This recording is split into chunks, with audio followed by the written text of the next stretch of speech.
What's up, everybody? Welcome to another episode of Where Did All My Friends Go? Podcast about life in the music industry. I'm your host, Patrick Ternowski. I do not have a co-host with me, as if you were with us for about 5 minutes beforehand, you would have already heard because I botched it. I botched it. I missed the record button. You missed some really good stuff that you'll never ever get to hear. But I'm by myself. I am enough, and that's okay. But I'm not alone because we've got the Failsafe, and they're here with us today, and it's going to be good. And it's okay, guys. It's okay to make mistakes. It's I would okay. It's part of life. Picks are good. It's part of life. But Mhm. we're gonna hop right into it because we were already here. We didn't get too far into here, but we are here and we're here again now. We're back to the future. We're at the present. Okay, y'all released your latest single, Wolves, on October 4th. How has the response been for the single so far? I think it's been great so far. Basically everybody who's heard it has had good things to say, I think. I mean, really haven't heard much from the haters, so I don't know if it's a good or a bad thing, because you can say that haters means that you're successful.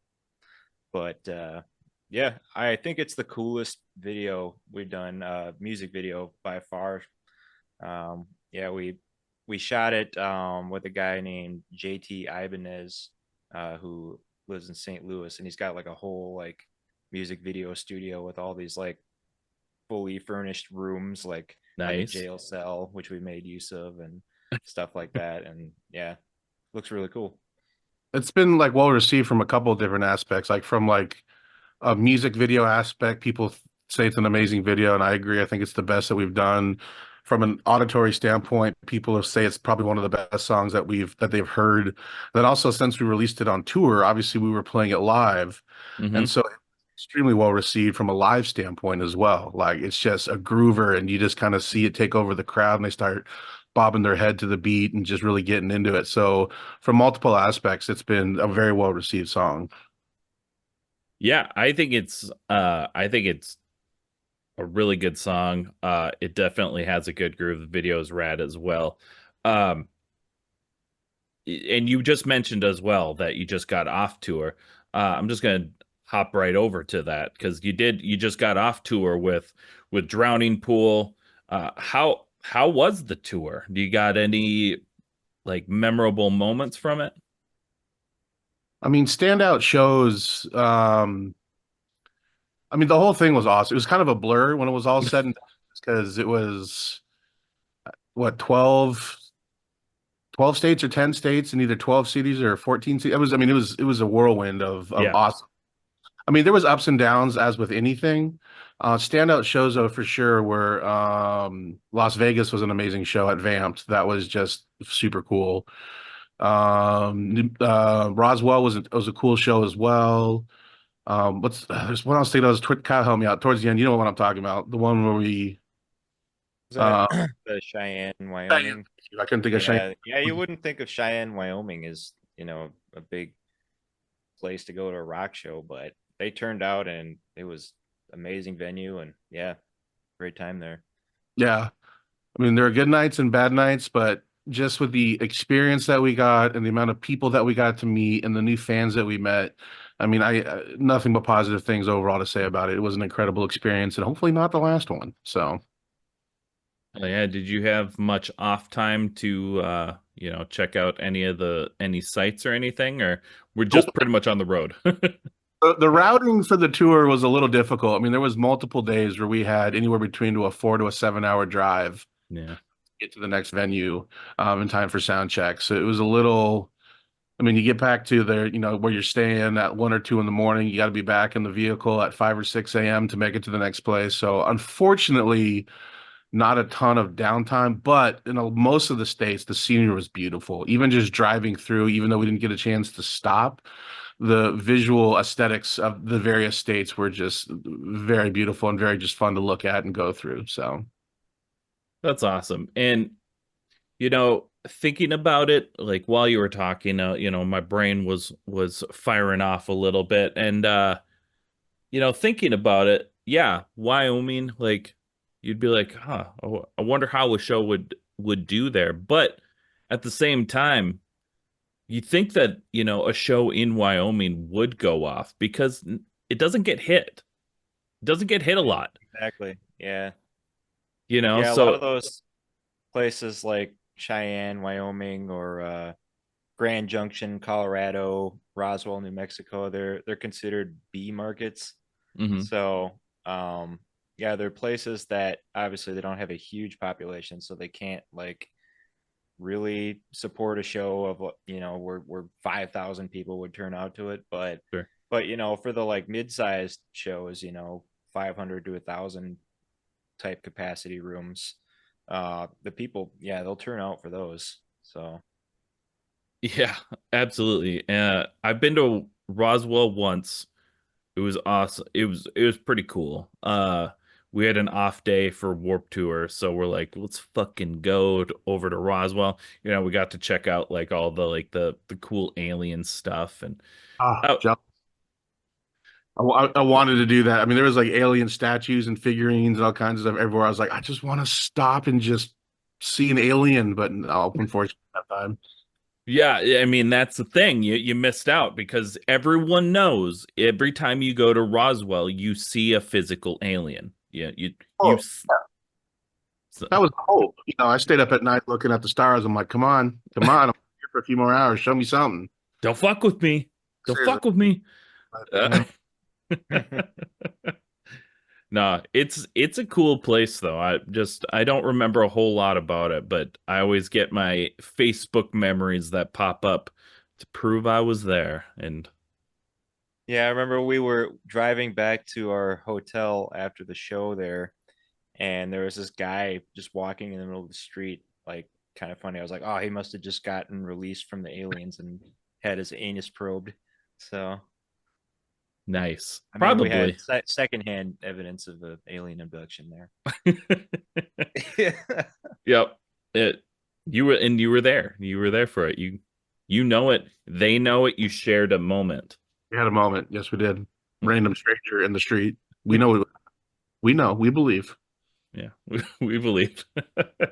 So, do you guys have any other tour or show plans for the rest of the year? I know it's, coming up on winter, so that's usually hit and miss. Yeah, so we're we're not planning on doing any other tours. I don't think we'll be doing any one-off shows either. But we're just kind of basically planning our next music that we're going to be releasing right now. We're gearing up for a pretty huge 2025. So it's kind of all under wraps right now, but there's big things coming soon, to say the line. Okay, yeah, because I was gonna ask, with the releasing of Wolves and Dying It to Exist, in 2024, is there an EP or album in the works or anything you can share? But TBD. I mean, there's obviously you don't want to give too much away, but yes, there's things that are going to happen that are going to be pretty big. Um, and that's all we can really say. Unfortunately, I want to share more with my band members if I do. that's fair. That's fair. And even when I ask that question, I always like, is there anything you're willing or able to share? Because I know that a lot of this, is under wraps. You're working on trying to like, you know, prep hype and stuff like that. So there's a lot that goes into releasing music and content in general. There's a lot of I feel kind of dirty because there's a lot of secrets that you have to like keep. You know what I mean? It's like you do eventually get to tell them, but it's kind of like I don't know. It's like you got this awesome info that you want to share, but you can't. It's just kind of Hmm. like, damn, I wish I could just word vomit all over the place and tell everyone what we're doing, but unfortunately, it just doesn't quite work that way. So And especially going from, whether you're an independent band or a band that's on a label, those are big, vast differences in what you can and cannot talk about as well. If you're on a label, you you you have to keep things under wrap because it's not just up to you anymore. yeah, yeah, it's an interesting game. The music industry is an interesting beast. Let's put it that way. 100%. Yeah. So with the Failsafe, starting around 2019, how would you say the band has changed over the years? So Go ahead, Kyle. yeah. So when we started the band, we actually it was me, Chad, and our singer Jesse. We played together in a previous band called the Phoenix Philosophy, Hmm. and that band broke up in late 2018. We had a falling out with one of the members in that other band, and rather than trying to find a new replacement member, we decided, let's just start a new band because we kind of weren't happy with the direction that other band was going, and we wanted to take it in more of like a heavy rock direction. Sure. So we started the Failsafe back then, and when we were starting out, it was all DIY. Like we we were making our own music videos. Chad's an audio engineer, and he was doing all the production himself. Nice. All our stuff, we weren't collaborating with anybody on our songs. It was just us. Like we hired a bass player named Benno, who was with us until 2022, I think. um and now we have Devin as our current bass player. Yeah. But yeah, so when we first started, it was all DIY stuff. And like as we've matured as a band, we've slowly like come to accept like outside help, as far as things like making our songs and music videos, and just kind of, you know, slowly progressing, up the levels of, how polished everything is, I think. So Yeah, I think it got to a point where we were very proud of being a DIY band, but we realized that we had kind of reached the maximum of what we could do on our own. Hmm. And instead of being, it's, I think a lot of people get stuck in like the prideful situation. Well, I'm still going to do this on my own. Yeah. Whereas like we're all, been in bands for a while. We kind of got a little bit of a stronger grasp, and we're like, you know what? We need outside help, and we're going to seek outside help, and we're going to be okay with that. And it's not a pride thing anymore. It's a product thing. We want to develop ourselves into something better and greater than what we can do. And we need outside influences to help us with that. Right. And like we talk about this on this podcast all the time. Like it is a constant for this show, about the fact that not everybody hits it out of the park every single time. You could be a great songwriter, you can be a great lyricist, but even the greatest artists in the world have producers, work with producers, seek outside help. You know, um, I mean, just even thinking about, like whether or not you like Aerosmith, like one of the Aerosmith's bigger songs of the, in the 2000s or 1990s, I don't want to miss a thing. They didn't write it. They had nothing to do with it other than they played it. They performed it, and that's okay. You like seeking outside help, working with a producer, which is realistically somebody that's more knowledgeable than you in a certain aspect, because that's what they're paid to do, to be knowledgeable. Mhm. um or to work with, like, some like a videographer. That's their job. It's okay to work with somebody that's their craft. Oh, 100%. And I don't know why that's so frowned upon sometimes. It doesn't make sense to me because it's like in sports. If for example, if you want to get better, you play and you practice with someone better than you. Right. It applies to music. If you want to get better, you need to work with people who are better than you, which will in turn make you better. And you just keep climbing that ladder, and you keep going up and up and up. And not only does it improve your stuff, but it improves you as people and as musicians. Like I've learned a tremendous amount just based on the producers we've worked with that have made me better. So it's a mystery as to why it's kind of I can only relate it to ego, I guess, as to why people don't want to go that route. But man, does it make a difference? I think it's ego. It's definitely a lot of ego, and it's also the fact that it costs a lot of money. It's not There's that. cheap.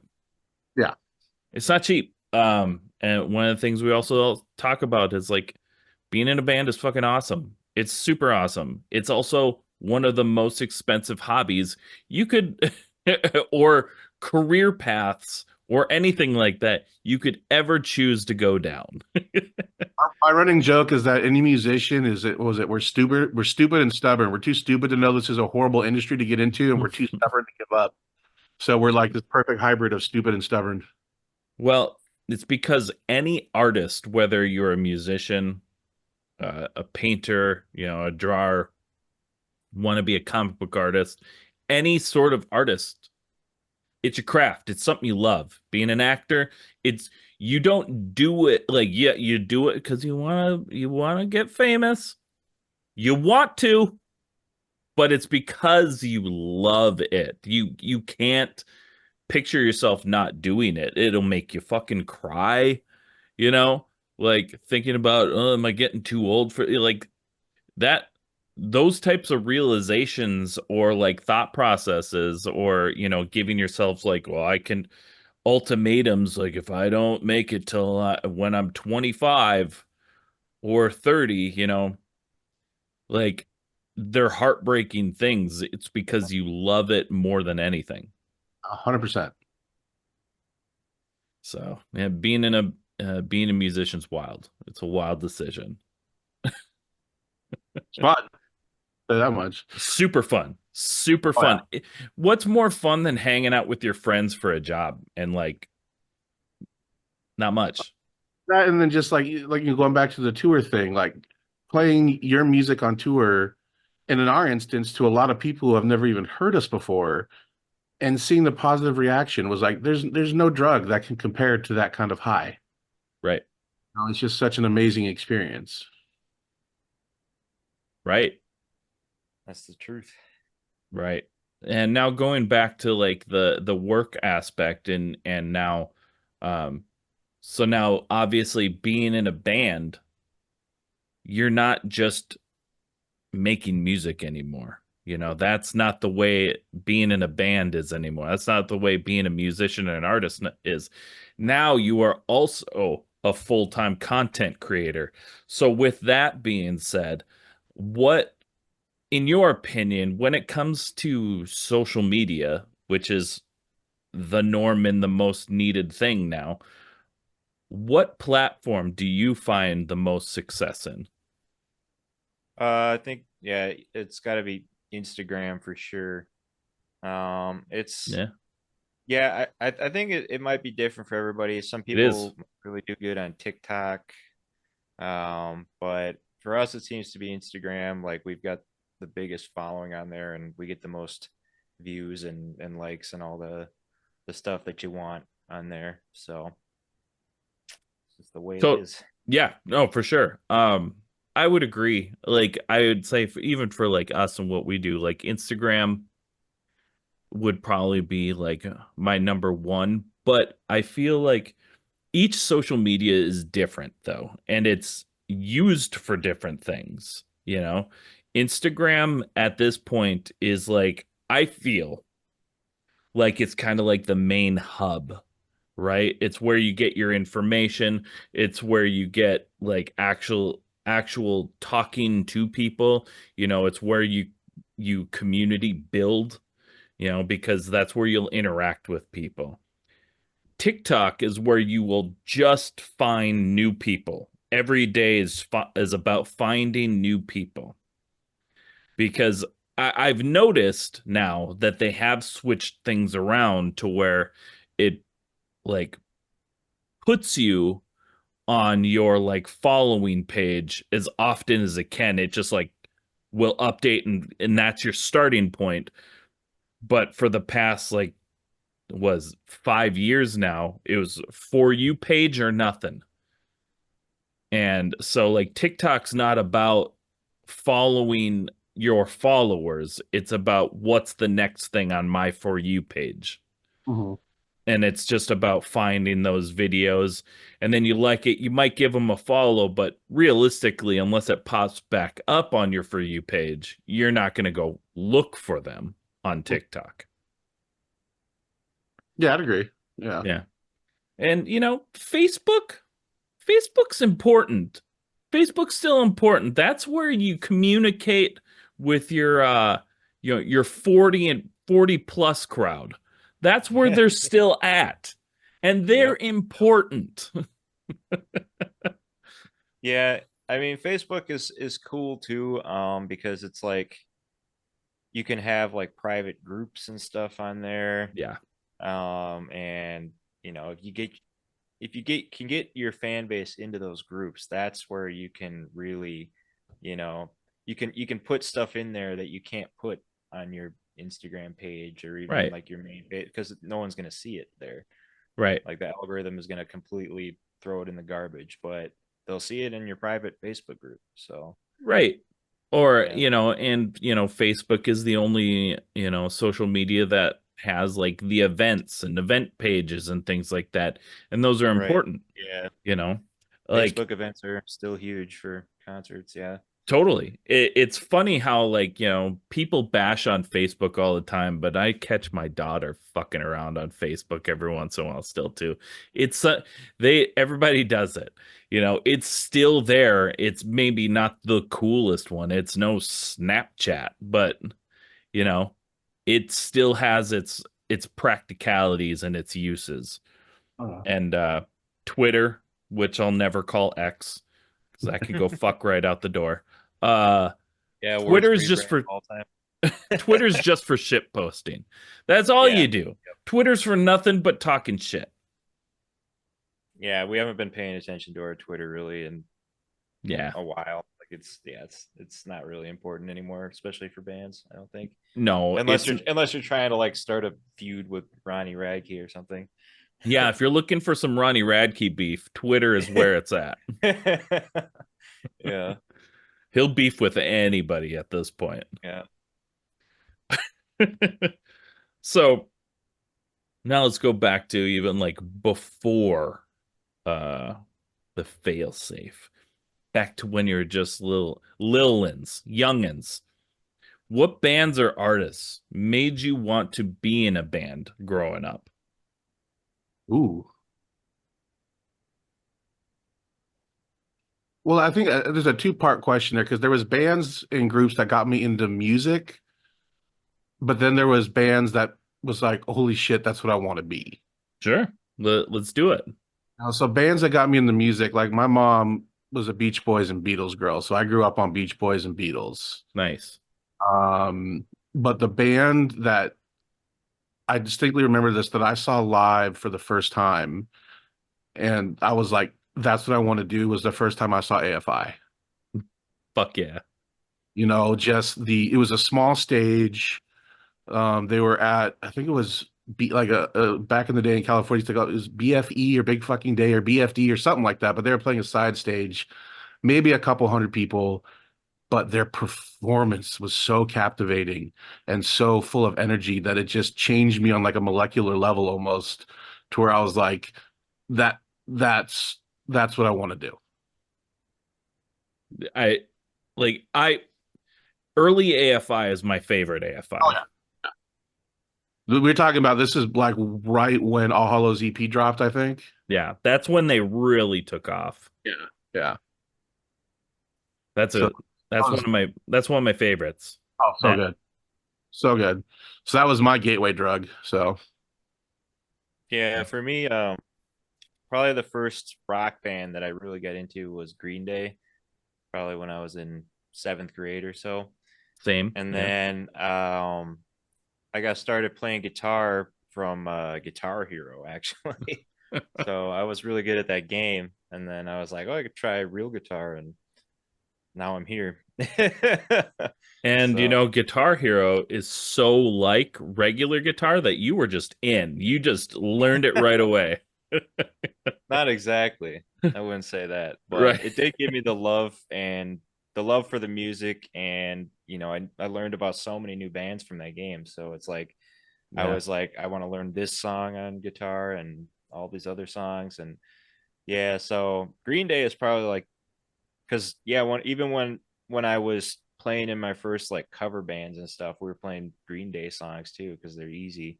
So Yeah. I probably have to credit them for being like the main inspiration for me wanting to be in a band.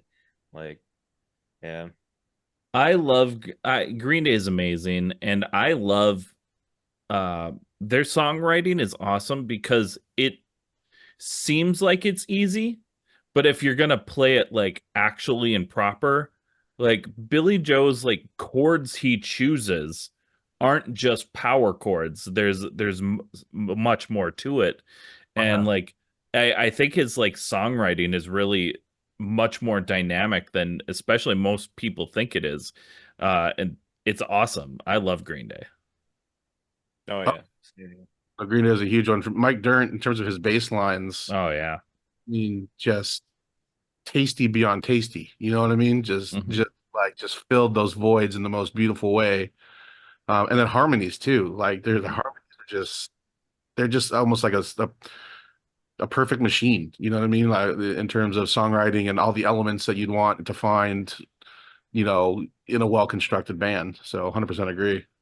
I think Mike Dirt is one of the will go down, especially as one of the like most iconic, greatest bass players of all time. Like, I obviously there are better people, but he's so creative, and yeah, and just tight as hell. But that band live is like perfect.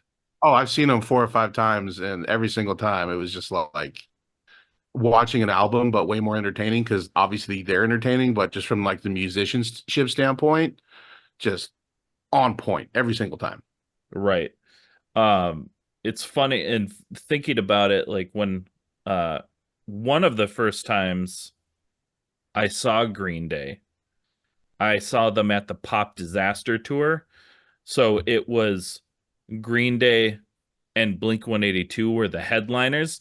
And it's really funny going from like, I love Blink 182, right? Like, I think they're great. Live, yeah. no, no, they're not great.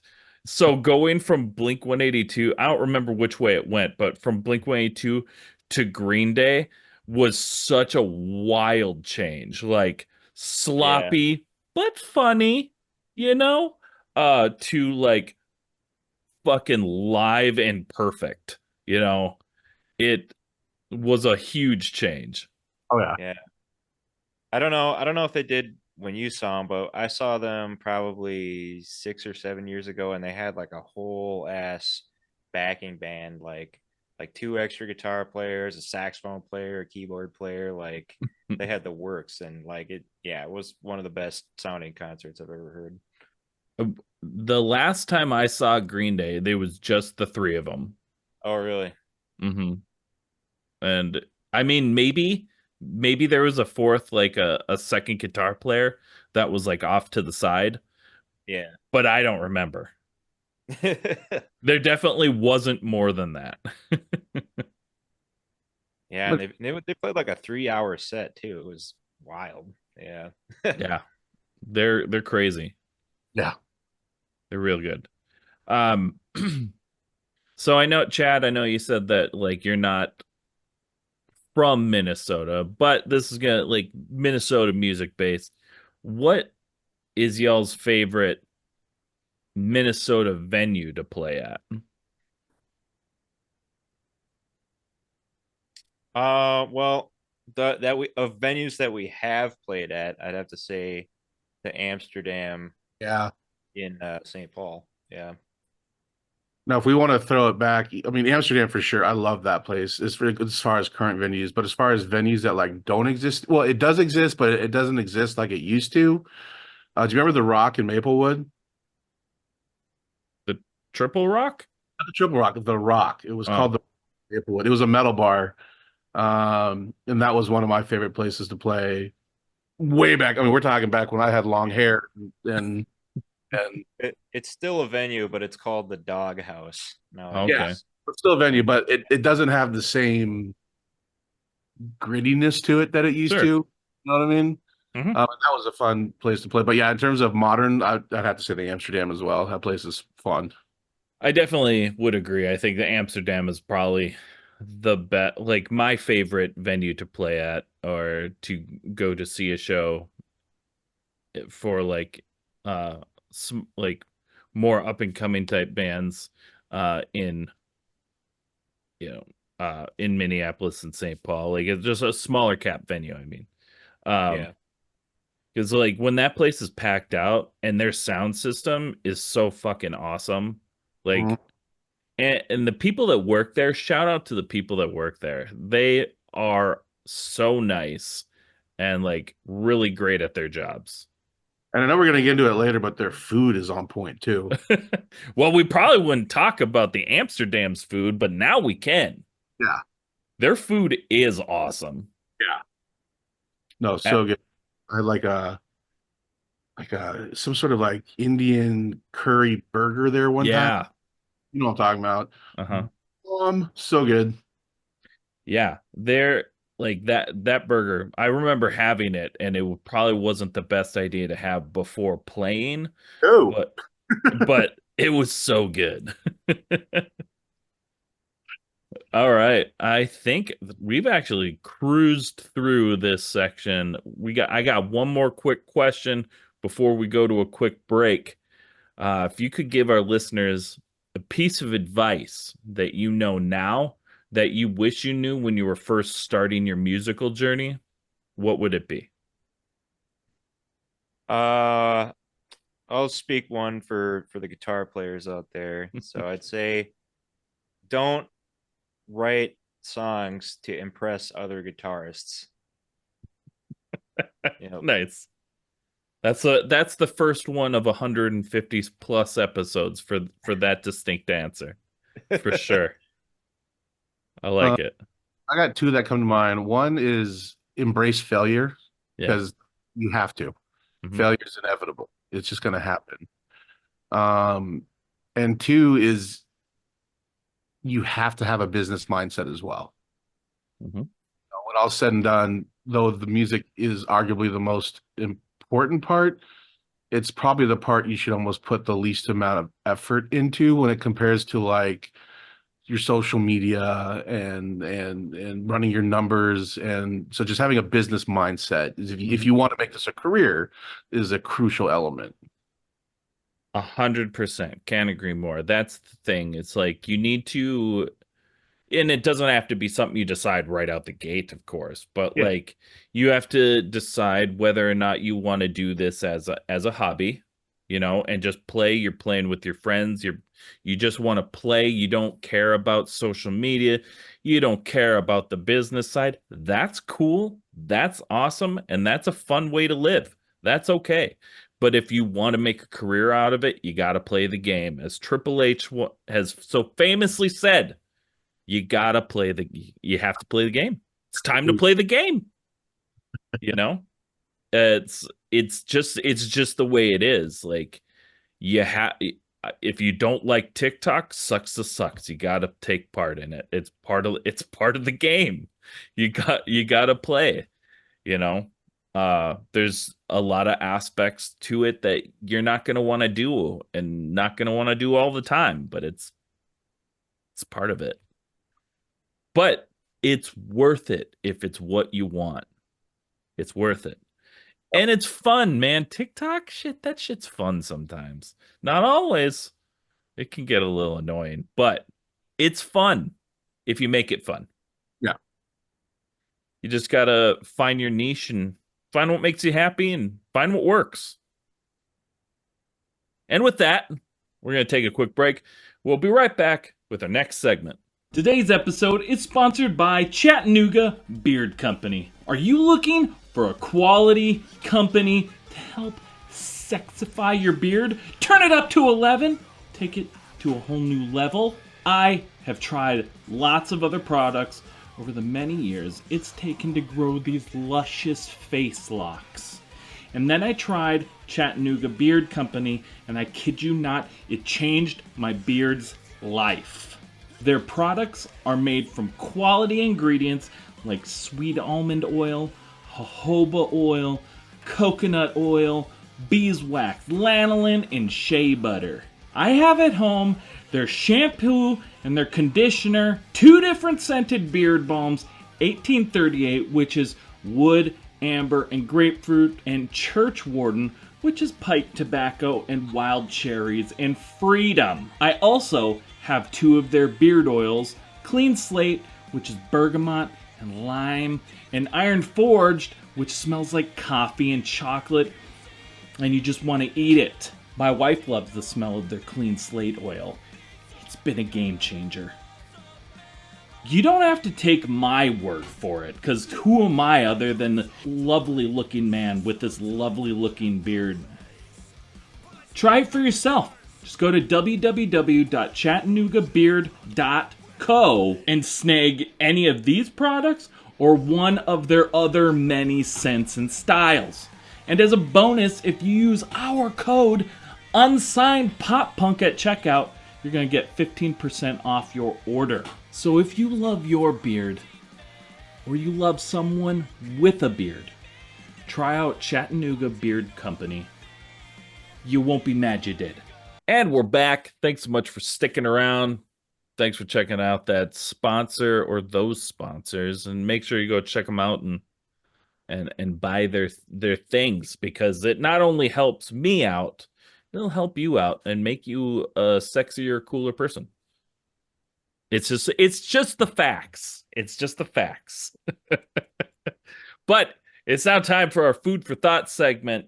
It's everybody's favorite segment. This is where if you haven't eaten yet, you will be hungry. If you have eaten at this point, you also will still be hungry after it, because it's just the way it goes. But yeah, the food for thought segment. We just like to talk about food because everybody loves food, super relatable, and also there's not, being in a touring band, there's not a lot of things you do other than driving, eating, playing a show, and sleeping. Those are the things. Yeah. Those are the things you do. Yeah. So with that being said, first one, it'll be, it's real easy, right down the middle of the road here. What is your go-to on the road snack and beverage? Keep you going on long drives. All right, now we're getting into the real shit here. This is what people want. This is the hardcore journalism. This is what people want to know. Yeah. Well, for me, number one snack would have to be beef jerky. Usually beef sticks because they're cheaper. And drink would be a Monster energy drink. Which kind of Monster though? So I have a few different flavors. So it's my top two would be the green tropical paradise one, I think, and then the regular ass blue low carb Monster. Okay. So those two are my top two. I don't know when the last time I fucked with like a regular flavor Monster. That is an intense flavor. Every once in a while, I'll get a craving for an old school black and green can and go for it. And it does make me happy. I'm not gonna lie. Yeah. Yeah, it's the taste of nostalgia, man. You're Yeah. 13 years old, swinging by to grab a Monster at the gas station before you go home and fire up Need for Speed 2. I mean, that brings me back to Warped Tour 100%. Yeah.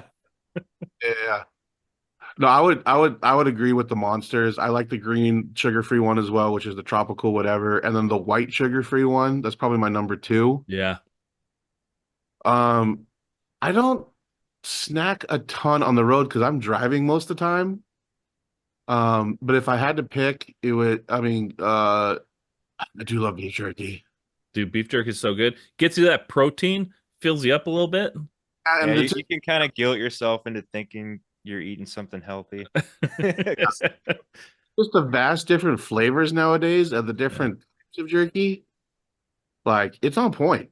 You know what I mean? The jerky game is strong right now. It's true. What's your like flavor of jerky? Like what do you prefer to go with? I've been favoring just like the peppered one recently, just a little bit of a kick, but got Yeah, kind it's a solid one. yeah. I mean, that's recently. Before that was teriyaki. Before that it was habanero, not the habanero, the jalapeno. Um, but yeah, I just like the peppered right now. It's just hitting the spot. I feel like everybody's intro to beef jerky is teriyaki. Like that is the intro to beef jerky. It's a safe bet. It is a safe bet because but then from there, your palate grows. You get that peppered versus that sweet and hot. Oh yeah. We were at a place when we were on tour. It was called Jackass Joe's or something like that. In where was that, Kyle? I already forget what state we. Oh, the gas, yeah, Jackass Joe's gas station. Fucking, that's not even the full name, but it's right near the border between Utah and Colorado. But it's, yeah, it's literally like the only gas station within like 100 miles, in the middle of, the sort of desert Rocky Mountain area there. And yeah, it's like the whole gas station is all like spray painted green, and they have like all these like cheeky signs and stuff everywhere. Like they they have just a shelf full of just regular chips, and the sign says normal ass chips. Nice. Yep. Then I bought because I had to poop, which is cotton candy, but they call it poop, and they have all different kinds of variety of poop. Okay. Yep. But they did have a ton of different types of jerky, and I mean like probably the biggest selection of jerky flavors I've seen. Like it was nuts. Oh yeah, that fuck ton of beef jerky there. One of my favorite, now you can get it at like Walmart. You can get it anywhere, but if you haven't tried it, I recommend Sweet Baby Ray's, Oh their, yeah, their honey barbecue one is out of this world. Like I don't know why the Sweet Baby Ray's ones are so good, but they're really good. I agree. The problem with those is it's got a flavor to where you'll eat a whole pack. Oh yeah, like nothing. Yeah, whereas like the peppered ones, you'll have a few pieces, you're like, I'm content. You know what I mean? But like those barbecue ones, like, oh my God, you'll mow through a backpack and a half and just start questioning life. You're like, what did I do? You know? And where do I get more? Yeah. At the store where I just was. Uh my energy drink of choice, I can only do zeros as well. Like I just, I want to eat my calories. I don't want to drink my calories. So, but I like the Rockstar, the tangerine mango guava strawberry. There's so many flavors. It is, but that's my favorite. And the reason it is my favorite, because we have a gas station here that at all fucking times, it's like it's been this way for years now. Rock stars are 4 for $5. Oh, Oh man, It no brainer. it's a no-brainer. Like a monster is like never on sale and they're always like $3.29, or I can get four for $5. I'd, Yeah, I'd drink Rockstar too if that was the situation for sure. yeah. Right. Actually, I'm like a big monster guy, so I'll order them in bulk from Amazon. But like, even the like Just gets a 15 pack flat of them. box, yeah, like I did buy those, and then they stopped selling them. Like, but yeah, even with buying like the 15 pack boxes, like I think it's only like it's still like about $1.50 a can or so. Like, Right. so yeah, it's even more expensive than that. I mean, it's, but that's still like comparatively speaking, $1.50 for like an energy drink is relatively cheap Yeah. as long as you get it in a crate. Yeah. Some of those like bougie. That's how I think. I'm like always, if I can buy something in bulk without it expiring before I consume it all, I will. Didn't So you say you were on this like gummy worm craze, or you were buying like gummy worms by like the 5-pound bags or something like that. Yeah, well, I bought a 5-pound bag of Swedish fish one That's what time. it was. Dang, that's a But lot yeah, of Swedish fish. yeah, I've been like um haven't I had a Skittles kick recently, so I've got like a big ass bag of Skittles in my pantry right now too. So Skittles are good. I I like gummy bears, like or like the oh gummy yeah, worms and stuff love like that. gummy bears and worms are great too. It was a clutch. Yep. They're great. Just a good, you just get a grip of them, you know? It's You ever, tasty. ever did the thing back in the day when Zima was around where you'd put Skittles in your Zima? Yeah. I You know what I'm talking about. Like that's like it just absorbed the flavor and then you drink it and it was delicious. didn't is Zima back? Is it still back? I know it came back, but I don't know if it went away. I have no idea, but I do remember seeing it again in the liquor store at one point in time. I was like, oh my God, nostalgia. I should have bought some. I didn't, but yeah, that was the thing back in the day was to put the Skittles in the Zima. But I'll bet it fucks real good, man. I'll bet it's real good. All right. Since we're talking about food and Minnesota, what is your in your opinions, what is Minneapolis or St. Paul's best kept restaurant secret? What's your favorite go-to place? Ooh, Oh man. This is a tough one because like I'm not the biggest you know, like Minnesota cuisine is not really my cup of tea, even though I've lived here almost my whole life. Um, like I'm much more into like Asian food Yeah. and that kind of thing. Yeah. Well, I mean, Uh, there's no place you're just gonna get like lutefisk, or anything I yeah. mean, there are, but I'm just saying, what's your favorite restaurant? Like, what's the place to go? It can be any type of food, huh? It can be our Maybe. taco. I don't care. I I'm gonna love go our taco. with the Nook in St. Uh-huh. Paul Burger Joint. In my opinion, the best burger in the state. Okay. Yeah, That that's a classic answer because that's the origin of the Juicy Lucy, right? well, it depends on who you talk to. It might be either the 5/8 or Matt's. It's But 5/8 or Matt's is like where those are the two like dedicated. They started the Juicy Lucy. so, in my opinion, they started it, but the Nook perfected it. That's where I'm at. All right. Okay. I've never been there. Oh, so good. So good. Like their burgers are on point, their wings are on point, their fries, they do something weird with their fries. I don't know what it is, but it's delicious. Like anytime I have someone come to town, I'm like, we're going to the Nook at some point in time. Like that's a rite of passage for me. Hell yeah. I'll have to check it out. So good. I just took my dad to the 5/8 club. Oh, okay. So he'd never been there. So I was like, well, we were down there for Metallica, and our uh our Airbnb was like 3 blocks away. So we're like, well, we're gonna go to the 5/8 club. Yeah, of course. Yeah. My brother was not impressed. Just because they originated it doesn't mean they're the best at it. That's all I'm saying. He was like, it's okay. It's fine. My dad's like, get out of here. What's wrong with you? Get out of here. My brother's the same way. He's like a bougie burger guy. Like I took him to the Nook and he was not impressed. I'm like, well, what do you? He's like, well, I want a spring mix on top of this with a raspberry ketchup Creole ketchup, and I'm like, Christ, what? That's not a fucking burger. Like that's an art piece. Like we're talking about a burger. You know what I mean? Different my stuff. my brother's not bougie. Oh yeah, my brother's a little bougie. He's not bougie, but he's like, oh no, I just wanted a steak. I just wanted a steak or something. You guys wanted burgers. I wanted a steak. I'm like, fuck you, dude. It's like burger is like a compound steak. It's basically yeah. It's okay. We ended up going to an Outback Steakhouse for him at one point.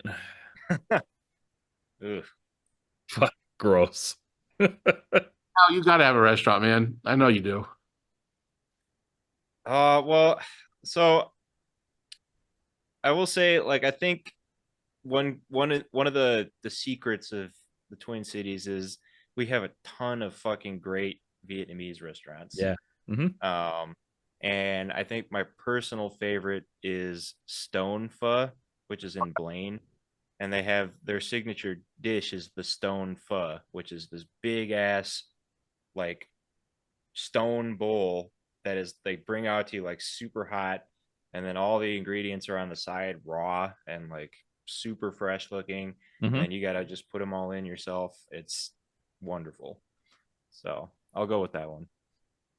Nice. I don't know if it's my favorite restaurant overall, but I think it's probably my favorite Vietnamese restaurant that we have here. I do like me some pho. It's good stuff. I'll fuck with some pho. You know what I'm saying? 100%. I mean, me personally, I'm more of a burger guy, but I'll fuck with some pho. Oh yeah. Yeah. All right.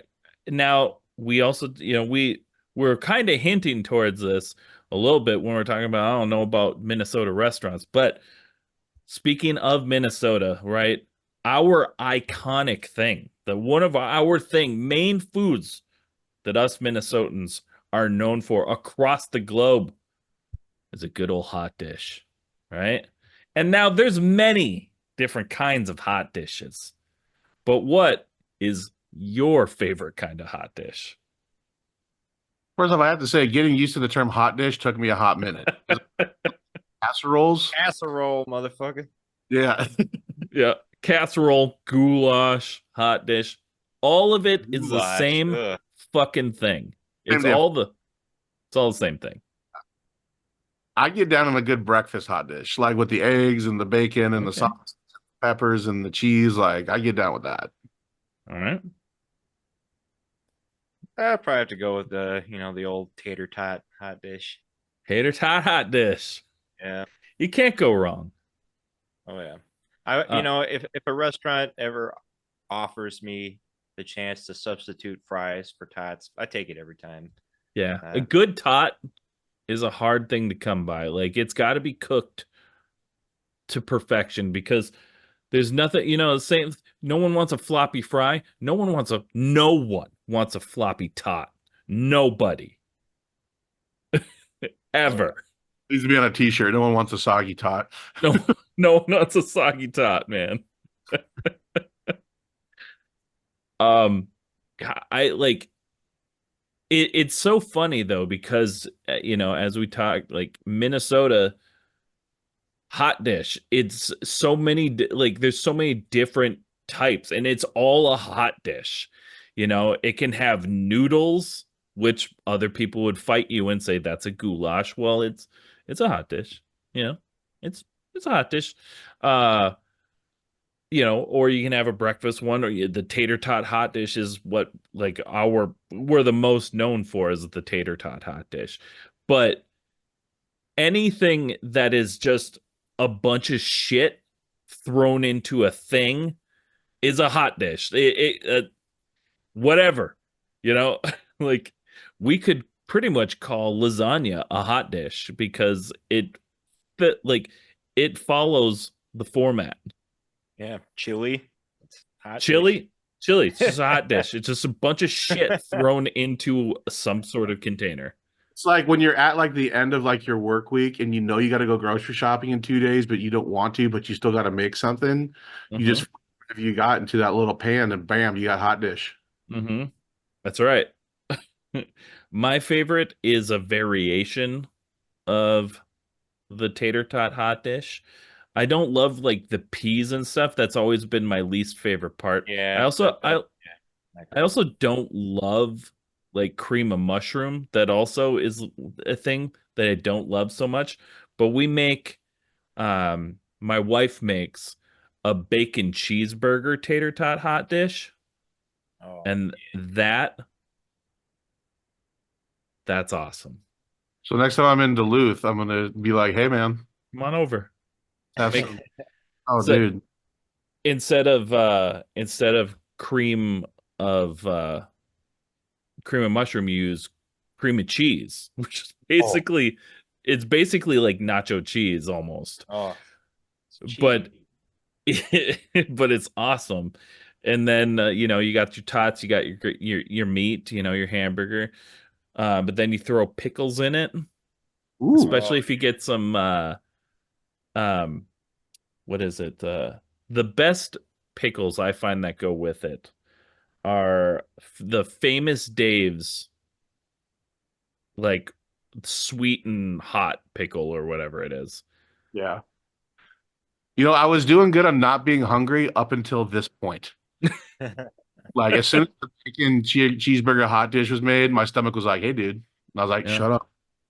And you can either eat it that way or you can throw like well obviously you need bacon on it, but you could also, throw ketchup and mustard on it because it's a burger.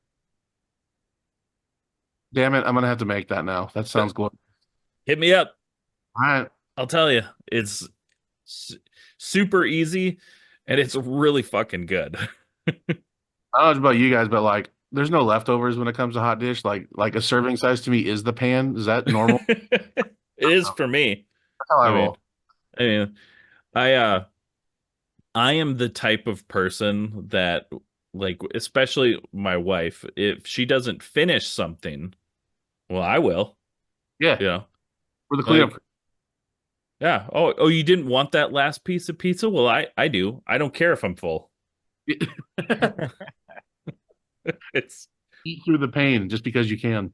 yeah, I can finish it. And usually, that leads to being unhappy and full, but I'm still happy because I got to eat that last piece of pizza, Facts. which has led to this. All right. Got our last food for thought segment question, and that is it's our standby. We ask everybody this. It's an important question to like really dive into your psyche. If the failsafe was a potato, what kind of potato would you be? oh man, that's a question. Yeah. It I've is. never asked such a complex question before. Mhm. Um, It is complex because potatoes are complex. dude, they could be used in. I would say, we're just a solid russet potato because we're good. We have broad mass appeal that anyone can enjoy in a lot of different contexts. Yeah. So that's what I would say. I mean, you could be a French fry made out of a russet potato. You could be a baked potato, a loaded baked potato. So many Yeah. options. I can't disagree with that. I got nothing. I mean, I'm gonna go with just yeah. We're just a hearty potato that can be transformed into so many different things that are loved by all. True. I agree Yeah. with that. I'd agree with that. When I was first asked that question by my co-host Gibby, um, I said I was a couch potato. Valid answer. It's very accurate. It's very accurate. I Like I know remember, me. you ever done like those team building things that are like, all right, so what would you be at the salad bar? Like, what describes you the most at a salad bar? And the best answer I ever heard was the guy was like, I'd be the sneeze guard. I Yeah, like, well done, sir. That is important. yeah. Uh, I do that. That's a really good one. Isn't it? That's not, yeah. Hmm. What would you be at the salad bar? Well, now, I mean, obviously, I'm going to be the sneeze guard because, I mean, it was just such a unique answer. That or the bacon bits, either way. Oh yeah, bacon bits. Go to the Um, fancy Fogo de Chao salad bar. Oh, Eat the smoked salmon. dude. mm, Fogo de uh, Chao. Got hungry again. You ever been to a Fogo? uh, I have, yes, yeah, yeah. If I ever die, wherever that ends up being, whether I go north or south, I don't care. As long as, Bury, bury you in meat. oh, yes, please. So good. Right on. All right. Well, that is the end of our food for thought segment. I hope that you eat hearty after you're done with the podcast now.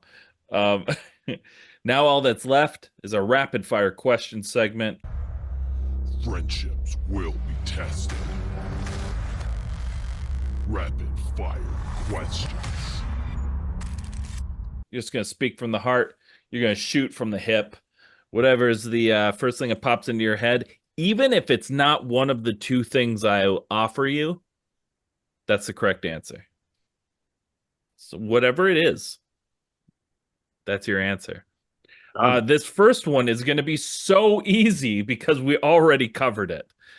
We actually had an in-depth conversation already about it. But Monster Energy or Rockstar?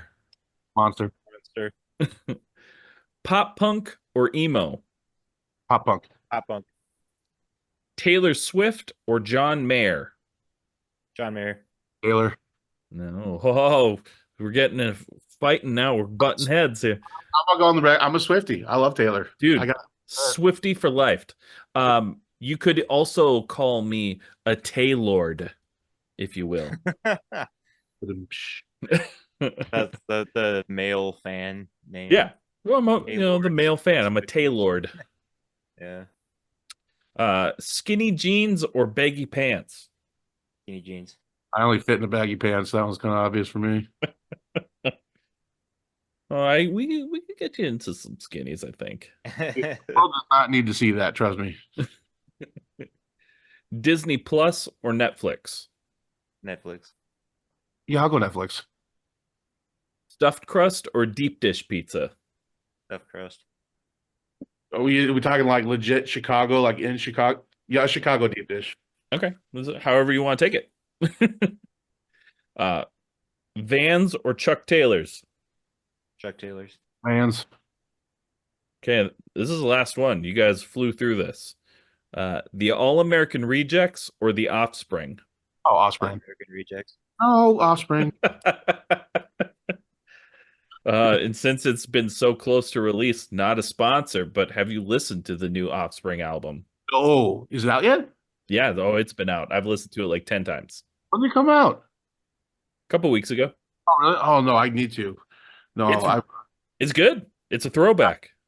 Is it really? Okay. I'm going to put that on my playlist tomorrow for work then. All right, let me know. Hit me up. Let's chat about it. I want to know because no one I know will listen to it yet. I don't understand, but I don't know. It is currently. If I go in my car, I kid you not. If I go into my car and my Spotify automatically pops up, it will be this new album because it's what I was listening to on my way home today. Probably because everyone's too busy listening to All American Rejects. They just don't know any better. So just listening to Flagpole Sitta, their new cover. They covered Flagpole Sitta. Yeah, if you wanna hear what their cover sounds like, just listen to the original. Not that song though, but yeah, it's good. No, it's good, and the All American Rejects are very good. I don't love when a band just covers a song instead of like making it their own in some sort of way. Twist on it. You know what I mean? Yeah, for sure. But all right, I'll definitely listen to Offspring tomorrow, and I'll give you a report. All right, sounds good. Well, that's it, guys. You did it. You finished the podcast. Now's your chance. Let's let everybody know what you got going on, where they can find you, and what's next. Yeah, so once again, we are the Failsafe. You can find us anywhere on social media. We're on all the main platforms. You can listen to us on Spotify, Apple Music, YouTube, Amazon, all that good stuff. So yeah, give us a listen, and we hope you become new fans. Yeah, if you're seeing this and you haven't heard of us before, give us a chance. You never know. We good. Might have it in the rough. And the good news is, if you don't like us, I promise you never have to listen to us again. It's good. It's good stuff. I promise. Give it a shot. But in all seriousness, to those who do become fans and to our current fans, a whole heartfelt thank you for everything you've done, for your continued support. It still kind of blows my mind that people look at us in that light in the terms of like, we love your art, we love your music, we want to listen to it, support it. It's still kind of surreal to me. So thank you for helping, little boys' rock star dreams come true and form a reality. So we appreciate you. Hell yeah. And as you guys kind of, hinted at earlier, for what's next, big things coming. Hashtag. Big things coming. All right, y'all. Thanks so much for hanging out with us. For you listening or watching, I love you. Thank you so much for hanging out with us today. This has been another episode of Where Did All My Friends Go? Podcast about life in the music industry. And we'll see you all on Monday.